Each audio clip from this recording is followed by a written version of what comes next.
Ang mga aralin sa video na ito ay una, kahulugan ng mga piling salita. Ikalawa, iba pang halimbawa ng tekstong expository.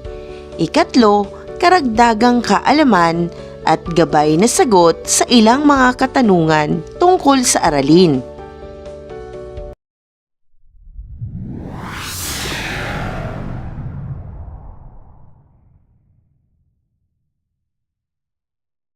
Dumako na tayo sa unang bahagi, ang talasalitaan. Tukuyin natin at alamin ang mga kahulugan ng piling salita. Unang bilang, naratibo. Ito ay pagsasalaysay o pagbibigay ng impormasyon batay sa iyong naunawaan. Ikalawa, tala-arawan. Isang personal na aklat o kwaderno na ginagamit sa pagtatala ng pang-araw-araw na kaganapan, damdamin, ideya at mahahalagang nais tandaan. Ikatlong salita, revolution.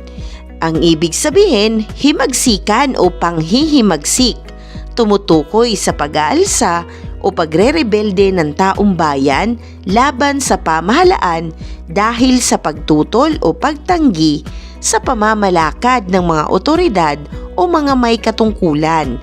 Ikaapat, sinapit. Ang ibig sabihin ay kinahinatnan o di kaya ang natanggap sa pinasyahang gawain. Ikalima, lagom. Ito ay pagsusulat o pagsasalaysay muli sa isang akda o narinig sa maikling paraan na ginagamitan ng sariling pananalita. Ika-anim, komprehensibo. Ang ibig sabihin, malalim at detalyado sa pagtalakay, pag-unawa o pagbibigay impormasyon sa isang paksa o larangan. Ikapito, naglalahad. Ang ibig sabihin, anyo ng pagpapahayag na naglalayong mabigyang linaw ang isang konsepto o kaisipan, bagay o paninindigan upang lubos na maunawaan ng nakikinig o bumabasa. Narito na ang iba pang halimbawa ng tekstong expository. Muli nating balikan kung ano nga ba ang tekstong expository. Ito ay mga sulating nagbibigay ng impormasyon na may kinalaman sa agham, kasaysayan at agham panlipunan. Ang layunin nito ay magbigay ng dagdag na kaalaman sa mambabasa kaugnay sa mga bunga ng pananaliksik, pagsusuri, pagluluto o anumang mahalagang paksa.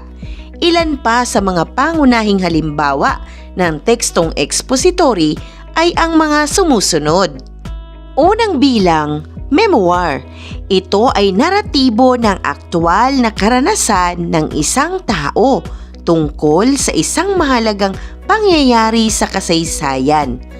Ayon sa historian na si Tony Donato, 2018, kaugnay sa katipunan na nakibaka laban sa mga Kastila, 3 lamang ang nasusulat na memoir.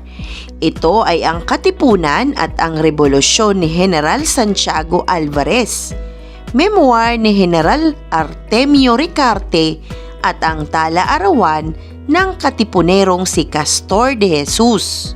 Itong ikatlo ang pinaniniwalaang makasasagot tungkol sa sinapit ng Supremo ng Katipunan na si Andres Bonifacio at ng kanyang mga kapatid sa malupit na kamay ni General Aguinaldo. Ikalawa, medical na teksto. Talaan ng mga gamot at paraan ng paggamit ng mga ito ang makikita sa medical na teksto. Maaari ring makita ang medical na record ng isang naging pasyente. Ikatlo, brochure.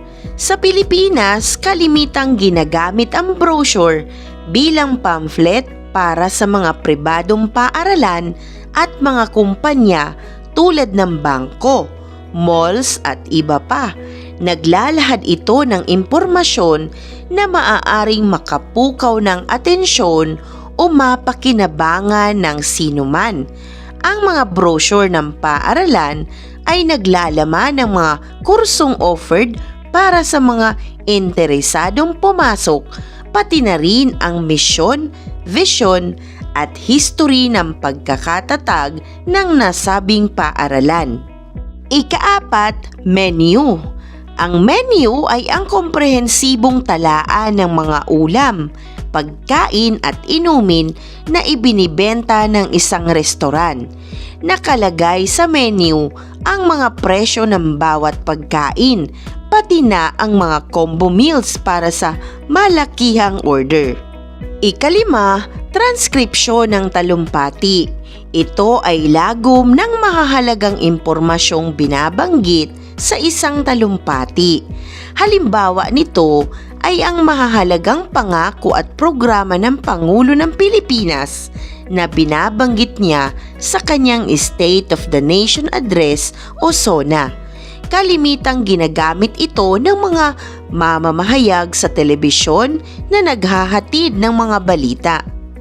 Iyong napakinggan ang iba't ibang halimbawa ng tekstong expository. Dumako tayo sa karagdagang kaalamang bahagi. Sagutin natin ang mga tanong na narito. Unang tanong, ano ang pagkakaiba ng memoir sa ibang mga sanaysay?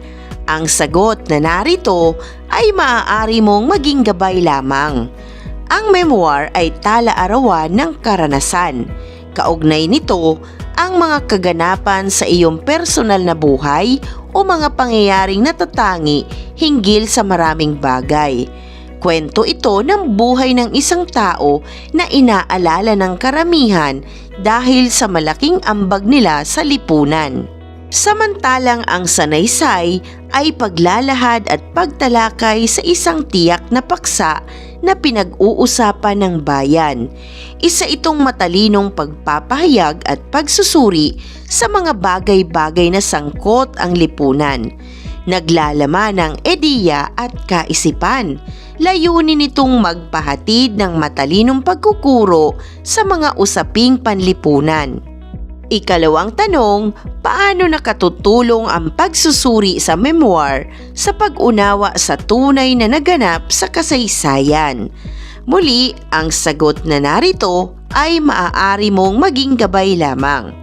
Makakatulong ito upang mapalawak pa ang kaalaman tungkol sa kwento, higit na masusuri ng maayos ang bawat kaganapan sa ating kasaysayan. Sa pamamagitan din nito, maaaring matukoy ang totoong dahilan ng pangyayari at mailalahad ng maayos ang kanilang konteksto. Ang memoir ay maituturing na saksi sa bawat pangyayari sa kanilang buhay. Patunay din sa mga naganap noong unang panahon bilang ebidensya sa mga pangyayari.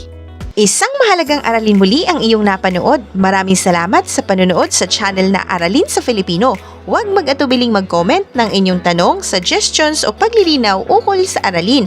Munting kahilingan sa iyong kaibigan, paki-like, share and subscribe para updated ka sa mga susunod pang bagong video ng Aralin mo sa Filipino.